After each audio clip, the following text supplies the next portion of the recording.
It is like there is a BOGO sale in my uterus.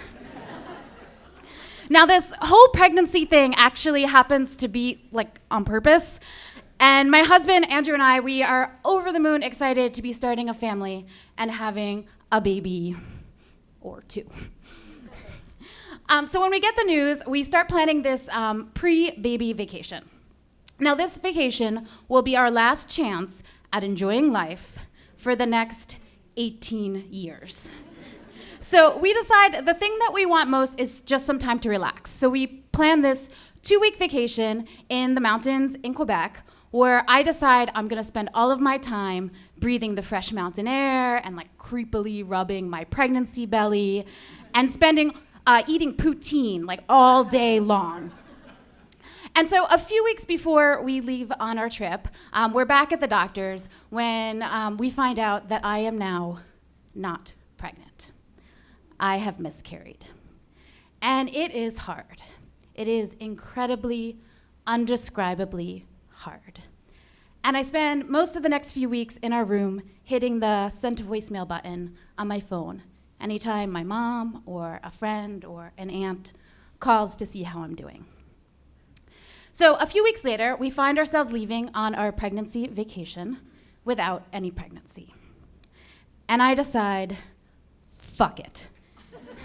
This vacation is going to be my miscarriage palooza.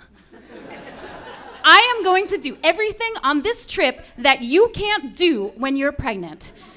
Like totally crazy shit, like eating unpasteurized cheese and going in hot tubs and drinking like 2 Angry Orchards at dinner. It's like I'm a Rutgers freshman on spring break in Cancun, except I'm 33 in Canada and like a lot more tired. And so a few days into our trip, in the spirit of miscarriage palooza, I decide that we are going to go on the hardest hike that we can get to from our lodge. It's this 11-mile hike with a steep ascent to the top and 3 out of 3 stars on our map's difficulty rating.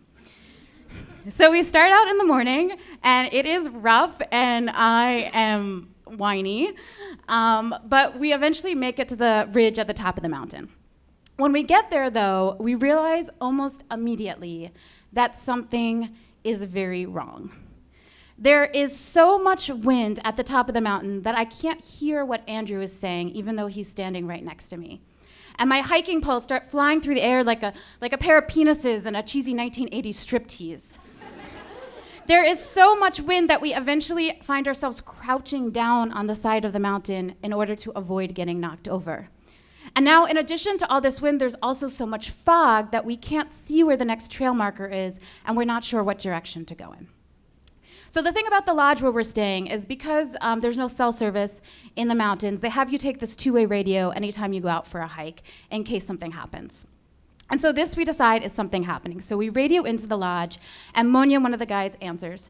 And she tells us that there's been a sudden weather front that's come in, and we absolutely need to keep moving.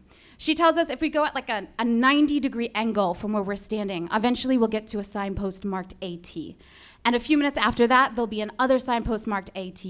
And as long as we keep moving forward, in about 20 minutes, we should be lower down on the mountain and past the worst of the storm. And so we head out, and I am terrified. And I keep repeating to myself over and over in my head, Lindsey, you are fine, just keep moving forward. Lindsey, you are fine, just keep moving forward. And eventually we see it. We see the trail marker marked AT. And it's kind of like that moment when you see the L train pull into the station at midnight on a Sunday. It was an absolute miracle. And a few minutes after that, we heard the crackle of the radio, and it was Monia calling to check in on us. And when I heard her voice, I felt the muscles in my chest relax just a little bit, because I knew that we were not alone on that mountain. And so we kept hiking. We got to the next trail marker and the next trail marker, and we got lower down on the mountain. And 9.5 hours after we set off for our hike, we got back to the lodge. We are exhausted and hungry and windburned, but we are fine.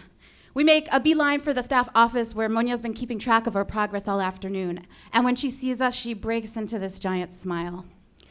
The next day, I declare Miscarriage Palooza is done. And I sit on the couch with a book. When we get back from our trip, things are still hard. But there's one thing that's changed.